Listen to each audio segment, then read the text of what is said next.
Hello everyone, I'm Bogdan and welcome to our webinar where we are running the numbers.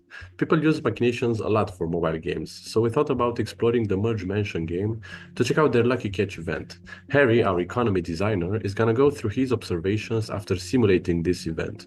If you have any questions about how the diagram was built or what goes where throughout the webinar, me or Harry will answer them during or at the end of the presentation. So feel free to leave the questions in the chat and we will come back to them if they are not answered on the spot. Also, please keep in mind that if you want to balance out your mobile game or any other game you would like, you can get in touch with our team for support throughout this using Machinations. Harry, take it away. So just to go through the agenda before we start. So we're going to start with why we ran the simulation, why we chose Merge Mansion. Next, we'll go over how we built the model, then into what the simulations revealed, and then key insights and takeaways before Q&A. Feel free to ask questions during. There'll be stopping points, so just to give everybody a break from all the information.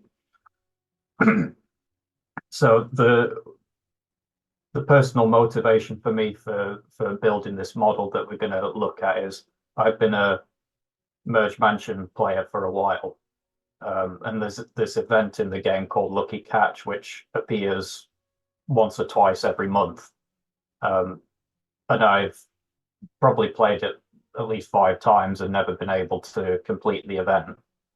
So I was wondering, even though I'm an engaged player, has anybody else had the same experience as I have? Has anybody actually managed to beat this event?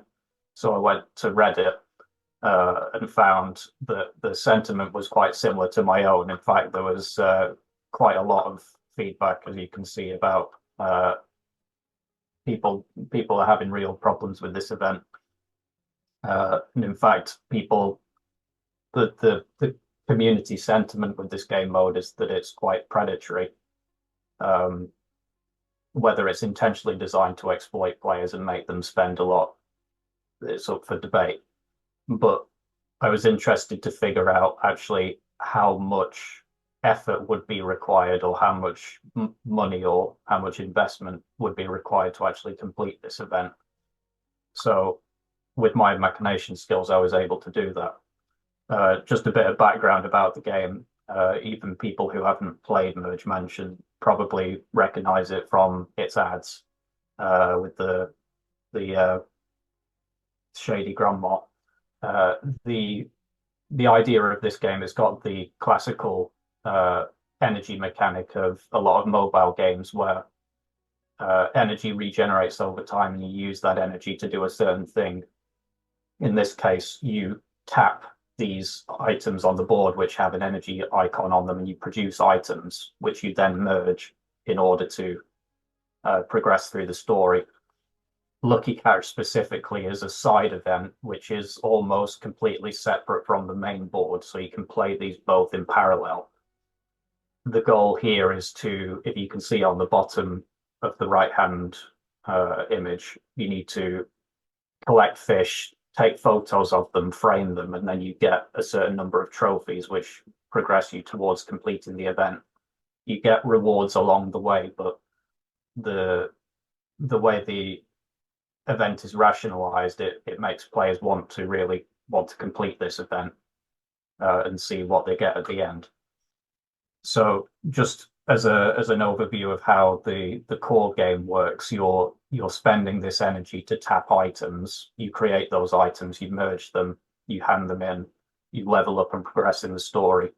The difference with the Lucky Catch event is we've got this extra system where instead of handing in items, you're collecting fish, and those fish are going to turn into progress towards completing the event. It looks quite innocuous compared to the other version. Like you might wonder why it feels so impossible for players to complete. One of the reasons it's quite challenging as an event, besides the fact that it only runs for 4 days, is that each time you tap one of these fishing rods that you create, you're going to get a random fish, and you need to collect 7 of each in order to complete the event. So you can see with these lower fish, which are a lot more rare. If you don't get that, if you don't get lucky, if you don't get that 4% chance of collecting that very rare fish, you're not going to be able to complete the event. So you're basically bottlenecked against collecting that last fish. If you watch the loot boxes webinar that we did, the frustration of players there can be sort of understandable. So with the model that we're building, the questions that we want to answer are how much energy is needed to complete the event. The reason we ask that question is because energy as a resource which is generated over time. By knowing how much energy is used to complete the event, we can figure out how long would it take to generate all that energy. And if that amount of energy to generate is longer than the time to complete the event, that means that players can't complete the event. So the model works by estimating how much time has elapsed by spending this much energy.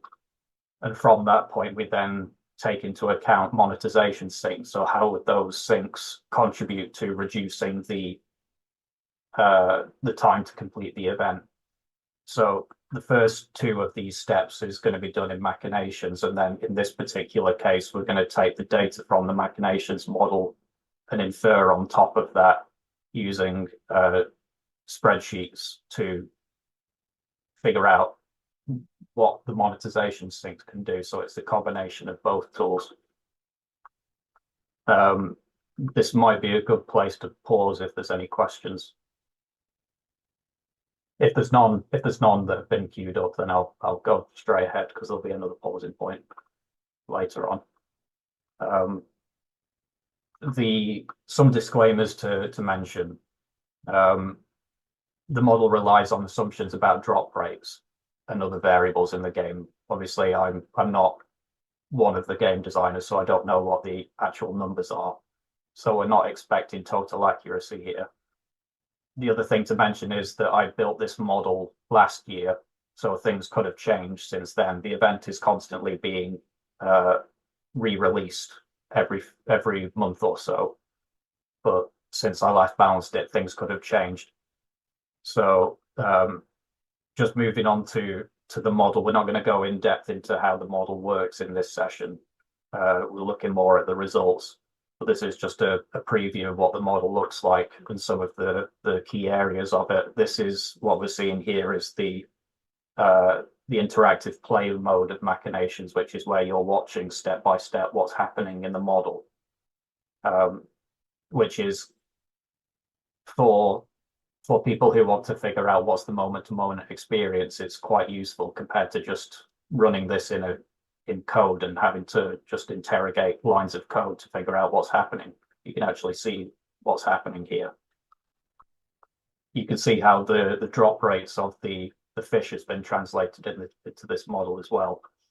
And then we've got the key part of this model, which is counting how much energy has been used so far.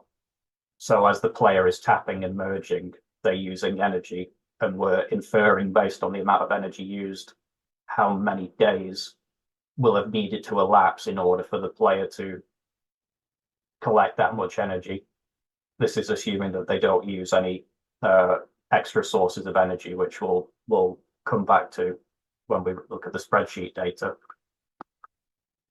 So what we're doing now is running this model thousands of times to simulate as if as if there's thousands of players going through the system at the same time. So what we were doing before in those videos I just showed was seeing the moment-to-moment gameplay in an animated way. This is just no animations, just instantly running thousands of player experiences, and we're measuring what the outcomes are for the very unlucky players, the very lucky players, and the average players. So what we found when we ran the results for this simulation is that on average it takes about 70 days to complete the event, which is that number doesn't mean much until you realize that the event runs for 4 days. So seems like there's a bit of a problem there. Or at least we need some currency sinks to help us complete the event in time. What I wanted to do was sanity check the system just to make sure that if I'd accidentally made the drop rates too strict, maybe that was why it took so long. So I ran another simulation where all the drop rates are basically the same. So even the super rare fish are not very rare at all. And what that did was to just test the limits of the system to see whether it's actually possible, even when these gameplay variables are stretched to their limits. So even now, we found it still takes a minimum of 21 days to finish the event. So it's still way over the time that's afforded for the actual event. So the first conclusion that we came to from this is that you can't complete the event without some additional sinks. So without purchasing energy or without using items, which at this stage, that's okay, because the main currency in the game is gems, which you can use you can buy gems, but gems are given out quite freely. So if the player has to use a few gems, maybe that's okay. But we'll find later on it's not as simple as that. So this will be another good stopping point if there's any questions. Somebody is asking if you will share the diagram. Oh yeah. After the session, we'll be able to share the diagram. There's also an article coming out, which is basically what we're talking about now, but in article form, so I'll be able to read that as well. Any other questions? Not right now. Fine. Okay. So next, what I did was we need to account for what if the player spent gems or some other currency to speed up the process. So what I need to do first is figure out how much free energy is given out. So there's different sources of energy in the game that you can get. You get 50 at the start. There's a certain amount that's regenerated in the store that you can purchase basically for free. So these are all the sources I'm calculating here. So what I've done here, we took this amount from Machinations, so 5,000 energy on average is what you need to finish the event. So we just deduct that off. This extra energy, 4,700, is what you need to find in those other additional sinks in order to be able to complete the event. So we can look at the extra sources of energy. So you can pay gems to regenerate your energy. When you do that, the cost to do this again doubles. So it can quickly get out of control. So you start with 10, then it costs 20, then it costs 40, and then it costs 80, and it eventually will go to a ridiculous amount. The other thing you can do is you can turn the energy used for your main board into energy for this event. So first we can start with what happens when you spend gems and generate energy from that. As you can see, if the player just tried to buy all the energy with gems using this method, because the cost doubles every time, they'd have to spend tens of millions of dollars. So obviously that's not intended by the developers. It's just a side effect of the player doing something that they're not supposed to do, which is keep spending on this sink that keeps doubling. So what I've had to do is just assume the player is reasonable and only uses this sink a few times, maybe twice or 3 times a day. But even still, when they do that, they've still got 4,000 energy left that they need to make up somewhere. So this sink doesn't really do much for them. So the second sink, again, it's a similar story. Don't worry about reading all these numbers. The ones you want to focus on are these here, which is you can spend $65 and not really have got much further towards completing the event with this particular sink. So the next conclusion here is that the sinks which generate energy, just using those alone won't help you finish the event either. So obviously there's some other sync that needs to help you here. Any more questions? I see one about, do we have access to the recording, which I think that's going to go live on YouTube in a week. The next thing to look at is when you buy items directly. So now we're not talking about buying energy. We're talking about basically skipping the line. So instead of tapping items and creating fishing rods, we're basically just going to buy them directly from the store. So what I've done here, and this is another, basically a stress test to see what the limits of the system are. Obviously, no player is really going to do this, but I want to figure out, is it actually possible to finish the event under any circumstances? And then we can scale back and see what the intermediate, what the reasonable player might be able to do. So in this scenario that I'm running next, I'm basically just turning off everything in the diagram that's just gonna waste energy. Instead of trying to create new fishing rods, the player literally just keeps buying them from the store. So they're not trying to create their own fishing rods, which means the only energy they're actually using is to deliberately click on the fishing rods to generate those fish. And the player's going to basically just keep buying fishing rods until the event is done. And then we're going to see how long it takes them to finish the event if they were just doing that. The thing to keep in mind with this, with the player loop that's happening, these two steps here is what the player is going to be doing most of the time in the game. They're going to be tapping the tools cabinet, creating tackle boxes, which then create fishing rods. And then after that, you get fish, you get trophies, that progresses you towards the event.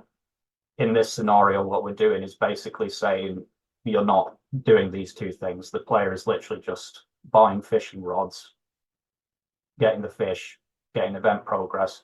So what we're saying here by doing this event is that the player's basically not really playing the game at all. They're basically just, it's basically pay to win. You just buy stuff and the results come out. So when we do this, surprisingly, the results still reveal you still can't finish the event, even if you did do that, which is kind of surprising. The other thing to bear in mind is if you did do that, you'd have spent $460 and you still wouldn't have finished the event. So again, we found a negative result. So the conclusion here is buying items alone can't help you complete the event. And maybe by the italics I put on alone, you could tell what the next test is going to be. But it looks like there's a few more questions, so I'm going to pause again. Yes, I would just wanted to mention this. So somebody's asking if we can take a look back at the diagram, so it's still fresh in our heads. But anyway, the diagram will also be shared, so you will be able to look at it later. I mean, I don't think that Harry's screenshots was displaying the entire diagram, where Yeah, there were I just think sections of it. it'll probably be a bit overwhelming to show the diagram because it's like showing some code to somebody, but it will be available afterwards. Yep, and Daniel was asking, come up with a reasonable amount of time spent for each step of the running diagram, as in a step equals 1 day, or what time slot are you choosing? Yeah, so this is where I can plug Nick's academia stuff. So Nick, one of our other architects, he posted on the website. There's a learning path you can go through, and he mentions how to design a model so that it's efficient in terms of what a step represents. So in this model, a step doesn't really represent a unit of time, where a step in the model is kind of an abstract thing in this case. What I'm doing is basically just every step is the player is tapping and merging things. And there's a certain amount of energy that's required to do that many taps. So when the model runs, I'm basically just counting up how much energy was used, and then I'm going to infer based on the energy used how much time has passed. So it's not that the model is actually time based. It's a bit challenging to run, but like I said, the explanation that Nick gives in the academia path on the website explains it quite well. It's essentially, rather than representing the model as a unit of time, you represent it as an event. So an event in our model is the player tapping something. It's a bit challenging to explain, but potentially if we've got a little bit of time at the end, we could go into that a bit further. There is another question from Mika asking if you have considered that more expensive rods would give you more chances to get the fish you still need.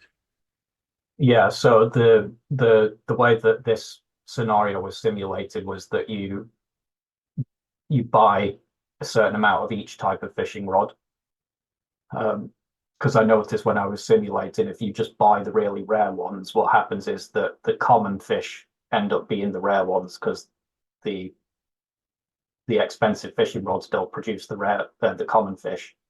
So you have to have a combination of all three of those fishing rod types. So that's kind of accounted for there. But it is like, if I was a designer on Merge Mansion, I'd be doing more simulations than this. This is kind of like a stress test to figure out what are the limits of the system. If you were actually wanted to figure out what would a player reasonably do, you'd run more simulations where maybe they buy this type of fishing rod, or they buy this type, or they buy a certain amount of this one, that kind of thing. In this case, I'm just dialing things all the way up to the extreme to figure out what's the upper limit of the system. Is that the last question? Yeah, okay. I'll move on then. So the next step in the process is what would happen if the player buys items and buys energy. So it's basically combining the two scenarios that we've run before to figure out whether all of these syncs together are going to be enough to be able to complete the event. So what I've done this time is take the results from the buying gear scenario, which we just covered, and then see if the event's completable with buying extra energy on top of that. So when I did this, actually, it turns out the player only needs 500 more energy after they've bought those fishing rods in order to complete the event, which isn't that much in the grand scheme of things. So when you do the maths, when the player uses energy refreshes, actually, it only raises the amount they're going to spend by about $1. Again, that's not really a good thing because it's already $460, but you get the idea. Like, it kind of pulls them just over the edge where they're now able to complete the event. So there is a way to finish the event, just with the caveat. We'll see in a minute. So I've confirmed here there is theoretically a way to finish the event. The conclusion is Lucky Catch is beatable for $460, and you won't really be playing the game anymore. You'll just be farming in the store, and you won't be tapping the main things that are actually on the board. So it's not really a great conclusion, even if you can technically beat the event. So what went wrong with the Lucky Catch event? My sort of potentially optimistic or naive opinion is that this isn't intentional. This is probably a design oversight.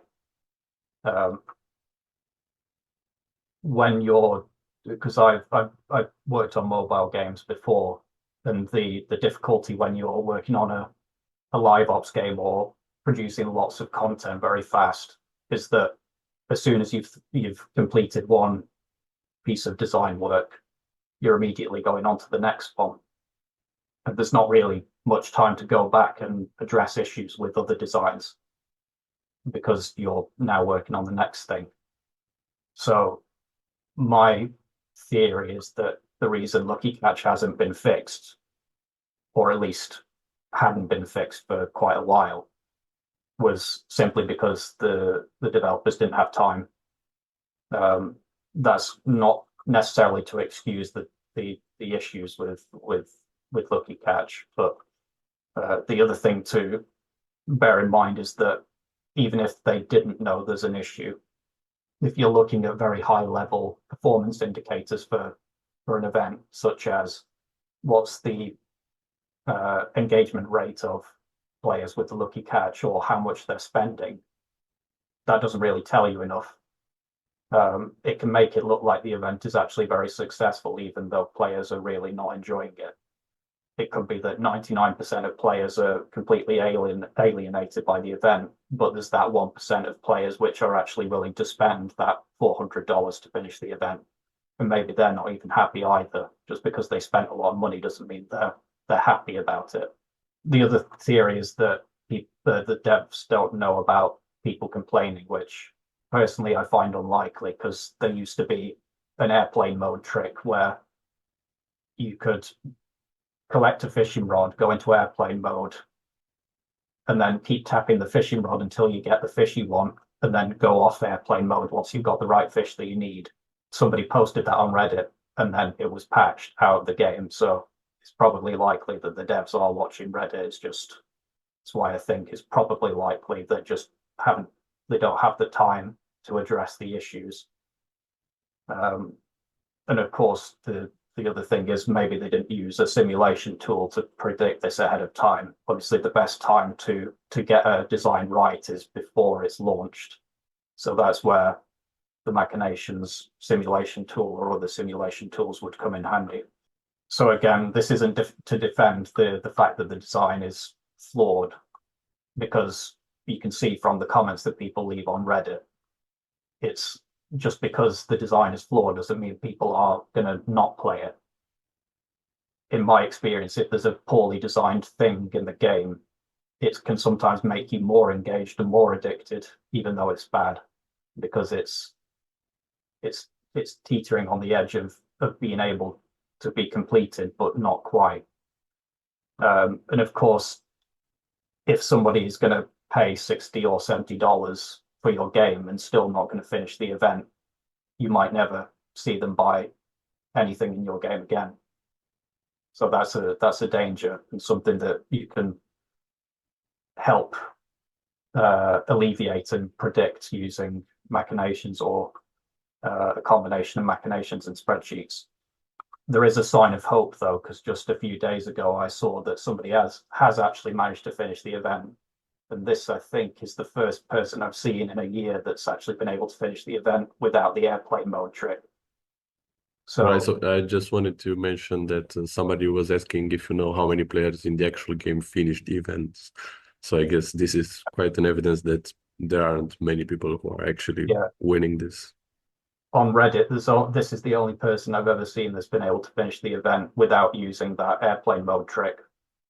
So obviously Reddit's probably like 1% of the people that play the game. So it's still not great that only 1% of players are completely outraged by the event. But I think that there must have, because like the extremity of the results that I was getting, there must have been something that's changed in the meantime, which I think is a good sign. But I'm still seeing people complain in the last few weeks. So obviously it's not gone far enough, but we'll see. And how much time would you recommend to spend in simulations to prevent this kind of oversights that you were talking about earlier?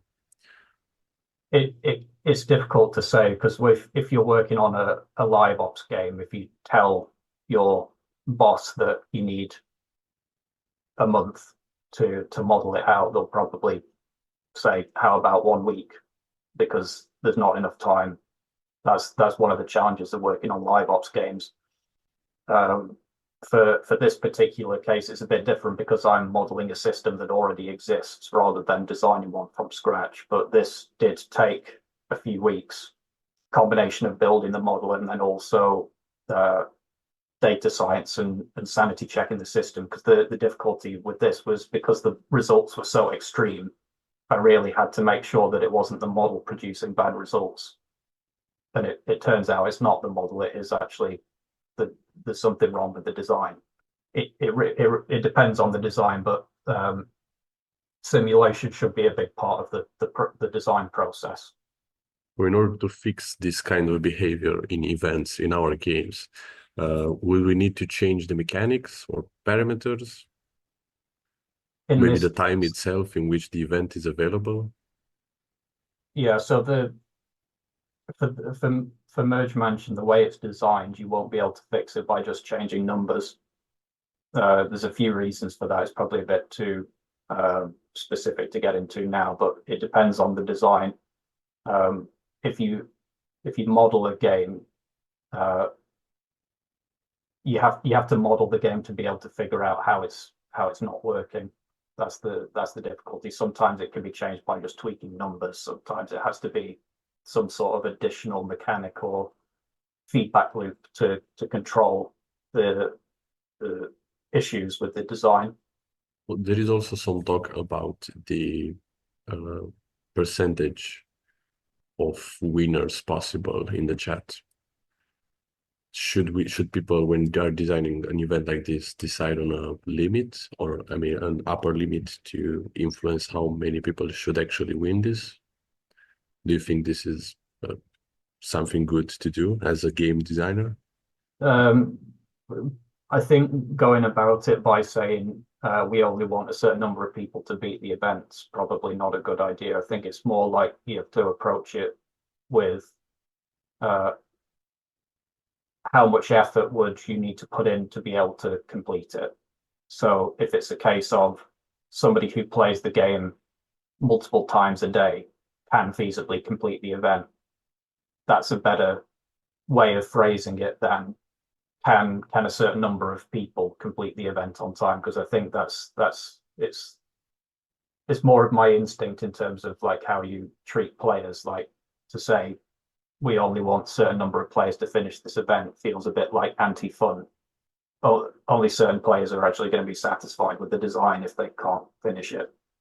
I think that on another note, after you mentioned live ops and how the boss would like you to finish the work in 1 week, whereas you would think that would take 1 month, somebody's asking if you know how we could solve this issue of uh, convincing your boss to spend a man-hour on Machinations. I think specifically you're talking about Machinations.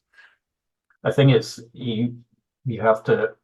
I think the design should be any player who spends a large amount of time in the game can finish it. You're incentivize them to spend money just to save the time.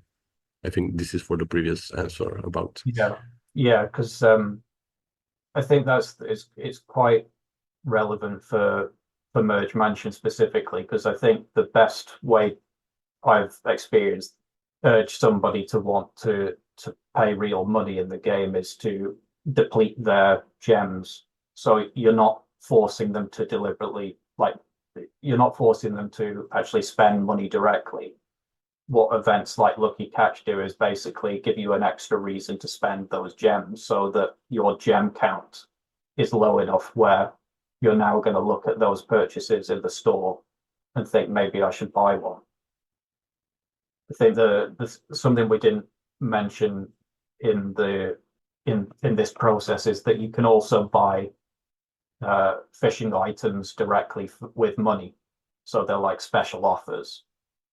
They're basically the same items as the gems, but again, I think it's better to treat these kind of events as a way to deplete the player's hard currency with it rather than just forcing them to spend directly.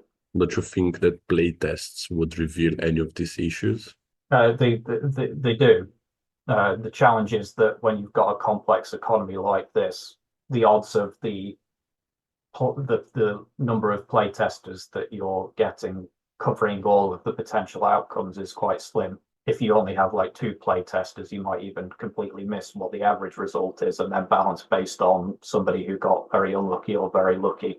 And also play testing and simulations are partially 2 different practices, because one's about quantitative information, one's about qualitative amounts and progress and how much is spent versus is this game actually feeling fun. So they're two different things, but Machinations can alleviate some of the more quantitative stuff, figuring out how long it takes. Because again, in this case, the event's only 4 days long, but even still, if you asked 100 people to play test for 4 days, that's quite expensive and it takes a long time to get the data out. Whereas if you run a simulation, you can get that information pretty much within a few hours. Somebody is also asking if this simulation via Machinations is quicker than just doing it via spreadsheets. And maybe what are the advantages of using Machinations here? In the merge mansion game specifically, there are people that have tried to calculate how easy is it to finish the event with just spreadsheets. They give an idealistic result. They basically just give you, well, in some cases, they can't even give you the average result because, for instance, the examples of somebody trying to use a spreadsheet to calculate this, they basically, in order to basically not have a spreadsheet that's millions of columns long, they have to basically assume that when you tap those fishing rods, you're getting exactly what you want. Whereas what actually happens in the game is you tap a fishing rod and you could get any of those 7 fish. What a spreadsheet can do is limited in that case because it's only going to tell you if you got exactly the amount of fish that you needed. It's just going to, and after that, it's only going to give you one result, whereas Machinations give you the full spread.